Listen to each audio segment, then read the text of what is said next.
আমি আজকে যে রেসিপিটি আপনাদের সাথে শেয়ার করতে চলেছি একদমই নিত্য নতুন একটি রেসিপি।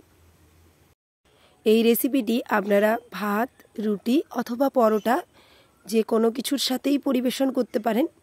আর এই রেসিপিটি বাড়ির বড় থেকে ছোট সবাই খুবই পছন্দ করবে। তো এই রেসিপিটি বানানোর জন্য প্রথমে এরকম নরম কচি ভেন্ডি নিতে হবে। ভেন্ডিগুলোকে চেনার উপায় হচ্ছে এভাবেই, ভেন্ডিগুলোর ওপরের অংশে আলতোভাবে চাপ দিলে ভেন্ডিগুলোর মাথার অংশটা এভাবে ভেঙে যাবে। ভেন্ডিগুলোকে ভালোভাবে ধুয়ে পরিষ্কার করে রেখে দিতে হবে। তারপর কড়াইয়ে বেশ কিছুটা পরিমাণ জল দিয়ে জলটা ভালোভাবে গরম হয়ে গেলে তার মধ্যে ভেন্ডিগুলোকে দিয়ে দিতে হবে।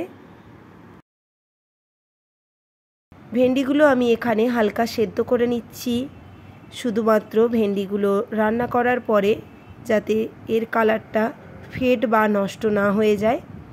তার সাথে ভেন্ডিগুলো খেতেও অনেক সুন্দর হয়, তাই এখানে আমি ভেন্ডিগুলোকে সেদ্ধ করে নিলাম। ভেন্ডিগুলো হালকা সেদ্ধ হয়ে গেছে। এবার আমি ভেন্ডিগুলোকে জল ঝরিয়ে কড়াই থেকে নামিয়ে নেব।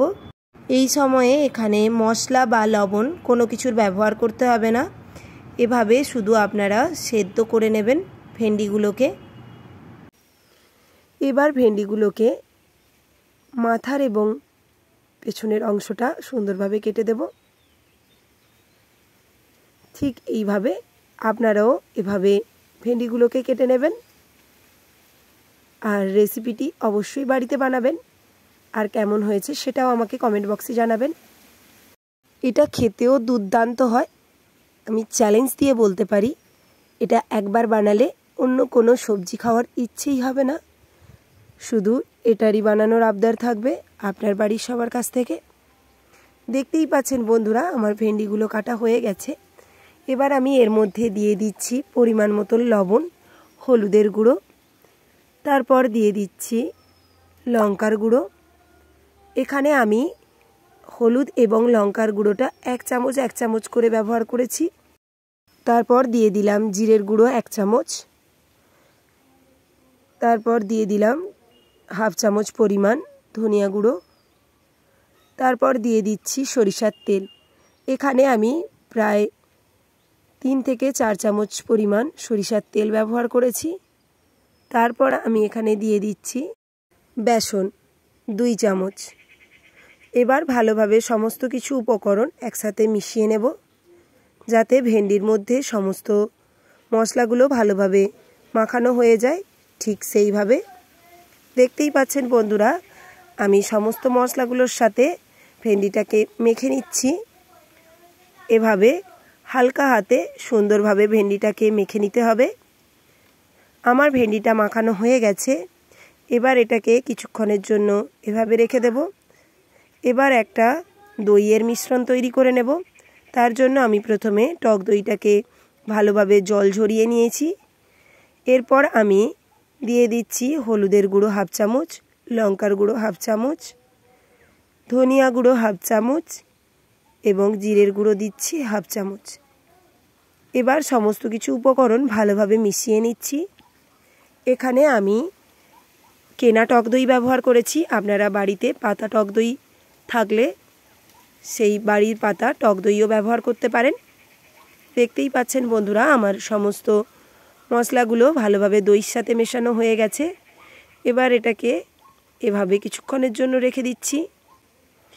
এবার গ্যাসে একটা কড়াই বসিয়ে দিয়েছি, তার মধ্যে দিয়ে দিচ্ছি বেশ কিছুটা পরিমাণ তেল।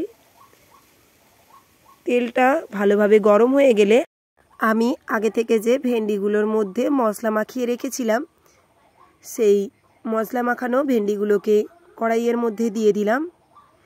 এবার সুন্দরভাবে ভেন্ডিটাকে ভেজে নিতে হবে।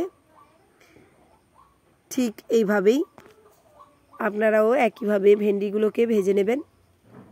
ভেন্ডিগুলো ভেজে নিলে খেতে খুবই সুন্দর লাগে। আর এই রেসিপির জন্য অবশ্যই ভেন্ডিগুলোকে একটু এভাবে ভেজে নিতে হবে। দেখতেই পাচ্ছেন বন্ধুরা, আমার ভেন্ডিগুলো ভাজা হয়ে গেছে। ভেন্ডিগুলো হালকা একটু নেতিয়ে পড়লে বুঝে নিতে হবে যে ভেন্ডিগুলো ভালোভাবে সুন্দর করে ভাজা হয়ে গেছে।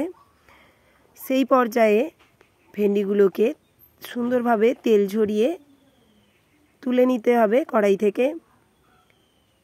দেখতেই পাচ্ছেন বন্ধুরা, আমার এখানে ভেন্ডিগুলো ভাজা হয়ে গেছে। এবার আমি ভেন্ডিগুলোকে কড়াই থেকে তুলে নেব। এইভাবেও ভেন্ডিগুলোকে আপনারা পরিবেশন করতে পারেন। এবার আমি আরও দুটো স্টেপ দেখাবো, সেগুলো আপনাদেরকে বলে দেব। ঠিক এভাবেই যেভাবে বলে দিলাম এভাবে আপনারা ভেন্ডিগুলোকে ভাজি করেও পরিবেশন করতে পারেন। আমি যেহেতু পরের স্টেপটা দেখাবো তার জন্য পরের স্টেপে চলে এলাম। এবার ওই কড়াইয়ে আমি আরও কিছুটা পরিমাণ সরিষার তেল দিয়ে দিলাম। দিয়ে তার উপরে দিয়ে দিলাম 5 ফোড়ন এবং 3টের মতন গোলমরিচ। এখানে ভালোভাবে 5 ফোড়ন এবং গোলমরিচটাকে একটু ভেজে নেব। এটা ভাজা হয়ে গেলে আমি এর মধ্যে দিয়ে দিচ্ছি টমেটো পেস্ট, আমি যেটা আগে থেকেই বানিয়ে রেখেছিলাম। টমেটো পেস্ট ভালোভাবে মিশিয়ে কিছুক্ষণ কষিয়ে নেব। কষানো হয়ে গেলে আমি এর মধ্যে আগে থেকে যে দই এবং মশলার মিশ্রণটা তৈরি করে রেখেছিলাম সেটা এর মধ্যে দিয়ে দেব। এটা দেওয়ার পরে আরও কিছুক্ষণ কষিয়ে নিতে হবে।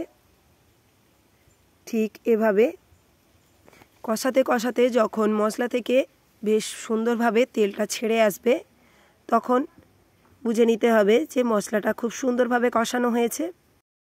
এটা একদমই একটি নিরামিষ পদ। এটা আপনারা যে কোনো নিরামিষের দিনে বাড়িতে বানিয়ে পরিবেশন করতে পারেন। দেখতেই পাচ্ছেন বন্ধুরা, আমার মশলাটা কষানো হয়ে গেছে। এবার আমি এর মধ্যে দিয়ে দিলাম পরিমাণ মতন লবণ। লবণ দিয়ে আরও কিছুক্ষণ আমি কষিয়ে নিচ্ছি। 1 মিনিট মতন কষানো হয়ে গেলে আমার মশলাটা তৈরি। এবার আমি এর মধ্যে দিয়ে দেব আগে থেকে ভেজে রাখা ভেন্ডিগুলোকে দিয়ে ভেন্ডিগুলোর সাথে মশলাটাকে সুন্দরভাবে মিশিয়ে নেব।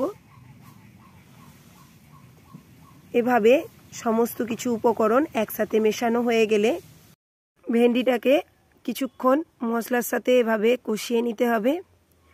এভাবে কষিয়ে যখন ভালোভাবে কষানোটা হয়ে যাবে তখন বুঝে নিতে হবে আমাদের আরও একটা পদ ভালোভাবে তৈরি হয়ে গেছে। এভাবেও আপনারা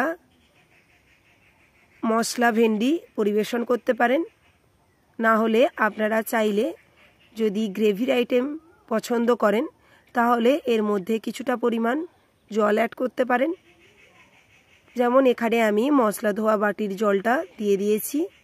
এভাবে আপনারাও এখানে জল দিয়ে কিছুটা গ্রেভি বানিয়ে নিতে পারেন। যেভাবে আমি এখানে 1 বাটি পরিমাণ জল দিয়ে গ্রেভিটাকে বানিয়ে নিয়েছি। এবার একটা ঢাকনা দিয়ে প্রায় 4 থেকে 5 মিনিটের জন্য ভালোভাবে ফুটিয়ে নিতে হবে। ঠিক এভাবে। রেসিপিটি যদি আপনাদের কাছে ভালো লেগে থাকে রেসিপিতে একটি লাইক, কমেন্ট এবং শেয়ার করে দেবেন। আর আমার চ্যানেলে নতুন হয়ে থাকলে চ্যানেলটিকে সাবস্ক্রাইব করার অনুরোধ রইল। পাশে থাকা বেল আইকন প্রেস করে অল নোটিফিকেশান অন করে নেবেন আমার সমস্ত রেসিপি সবার আগে পাওয়ার জন্য।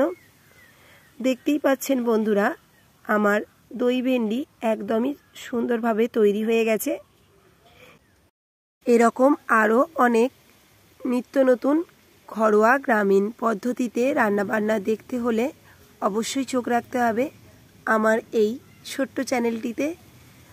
আজ এতটাই। দেখা হবে নতুন কোনো রেসিপি নিয়ে নতুন কোনো দিনে। ততক্ষণ সুস্থ থাকুন, ভালো থাকুন, সবাইকে ভালো রাখুন এবং ভালো খাওয়ান। আর আমার এই রেসিপিটি ঝটপট বাড়িতে বানিয়ে ফেলুন। আজ এতটাই বন্ধুরা, টাটা, বাই বাই।